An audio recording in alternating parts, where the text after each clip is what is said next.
अच्छा, नेक्स्ट हमने ये देखना है कि what are the SI units for the magnetic flux. Magnetic flux की एसआई यूनिट्स क्या हैं?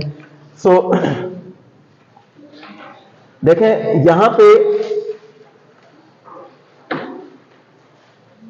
मैग्नेटिक फ्लक्स की जो एसआई यूनिट है दैट इज वेबर, उसको हम वेबर कहते हैं।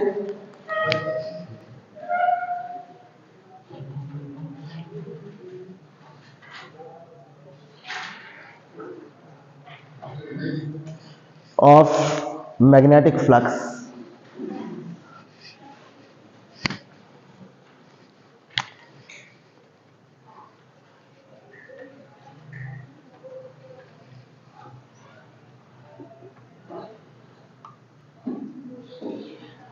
विच इज रिटन एज WB, ये इसका सिंबल है वेबर।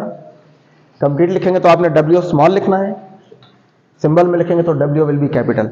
सो वेबर ये इसकी एसआई यूनिट है। नाउ फ्रॉम दिस इक्वेशन, इसको आप इक्वेशन 1 कह दें।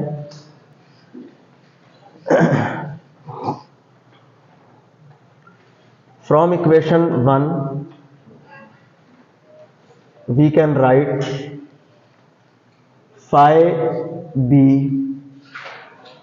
is equal to b into a into cos of theta, and if theta is 0 degrees then this becomes simply phi b is equal to b into a। ये आ जाएगी equation. Now from here we can write, देखिए इसकी unit हमने कहा है weber है, so 1 weber is equal to 1 tesla. कल हमने देखा था कि बी की यूनिट टेस्ला होती है magnetic field strength, and area की ऐसा यूनिट होती है 1 मीटर स्क्वायर।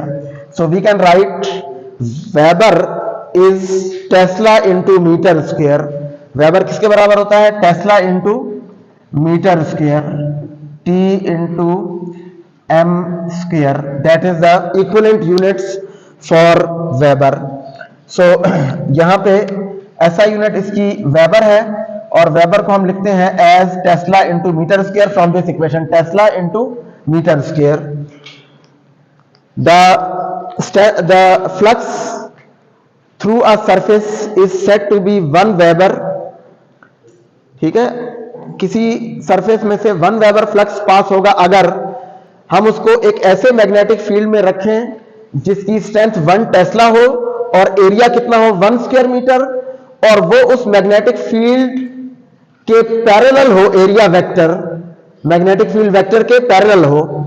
ठीक है, यानी फर्ज करें let us suppose that this area is 1 square metre for example. अगर ये एरिया 1 स्क्वायर मीटर है और इस वक्त ये मैग्नेटिक फील्ड के पैरेलल है एरिया वेक्टर और बी, ये दोनों पैरेलल हैं, तो ये कंडीशन भी फुलफिल हो रही है। और अगर late us suppose that this field is of strength 1 Tesla, तो इसमें से फ्लक्स कितना पास होगा? 1 वेबर। ठीक है, so 1 weber is the flux which is passing through a surface of area 1 square meter which is placed perpendicularly in a magnetic field of strength 1 Tesla.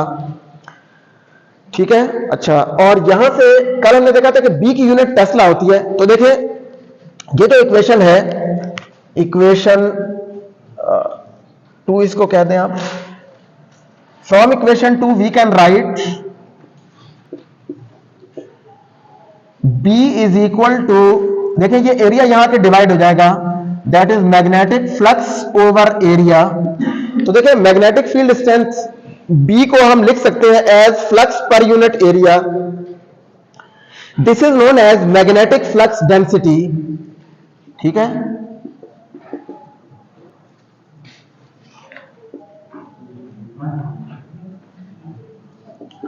Magnetic flux density, इसको हम कहते हैं magnetic flux density. Flux density का मतलब क्या है? Flux per unit area, magnetic flux per unit area, that is called magnetic flux density. तो देखें बी, जिसको हमने कल कहा था मैग्नेटिक फील्ड स्ट्रेंथ, या इसको हम मैग्नेटिक इंडक्शन भी कहते हैं, इसका तीसरा नाम है मैग्नेटिक फ्लक्स डेंसिटी। ठीक है, magnetic flux density means flux per unit area. This is the magnetic flux per unit area, ठीक है, यानी ये क्या चीज है, this is flux per unit area, that is the magnetic field. We can also give the name magnetic flux density to B, और from this equation B की units क्या बनेंगी, यानी यहां पे देखें आ जाएगा B की यूनिट होती है टेस्ला, तो टेस्ला क्या आ जाएगा, वेबर पर स्क्वायर मीटर, यहां से भी आप देख सकते हैं, ये मीटर स्क्वायर को यहां ले आए तो वेबर पर स्क्वायर मीटर, तो tesla, so we can write Tesla is equal to Weber per square meter. So this is also a unit of magnetic field strength. Magnetic induction की unit वैसे तो Tesla है, लेकिन हम इसको weber पर metre square के बराबर भी लिख सकते हैं। Tesla is equal to weber per square metre, ठीक है।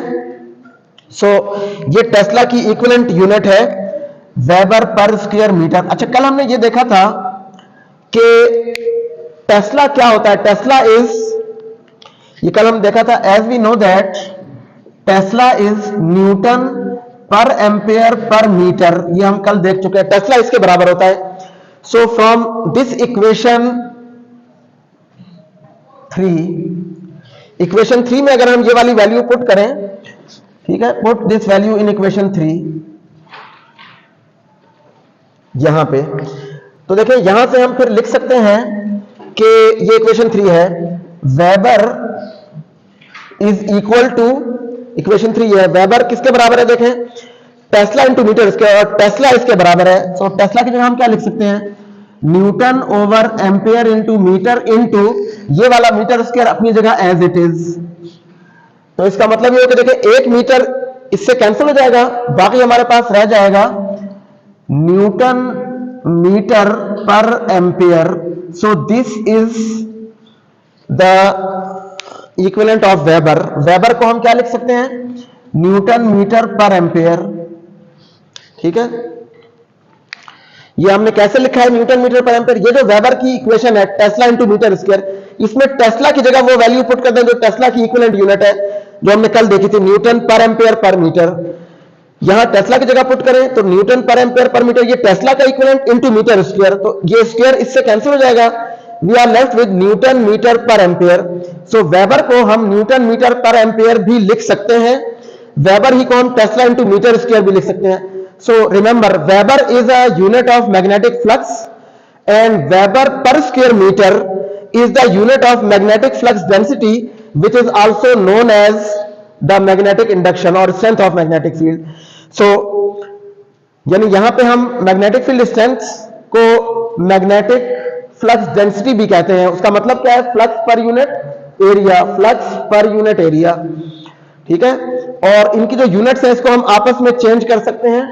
टेस्ला किसके इक्वल है, वेबर पर स्क्वायर मीटर के, और weber tesla into metre square के भी बराबर है, या न्यूटन मीटर पर एम्पेयर के भी इक्विवेलेंट है। So these are equivalent units, tesla into metre square is equal to newton metre per ampere, ठीक है। So this weber is a unit of magnetic flux and weber per square metre is a unit of magnetic flux density means magnetic induction, tesla, ठीक है। So tesla is equal to weber per square metre, ठीक है।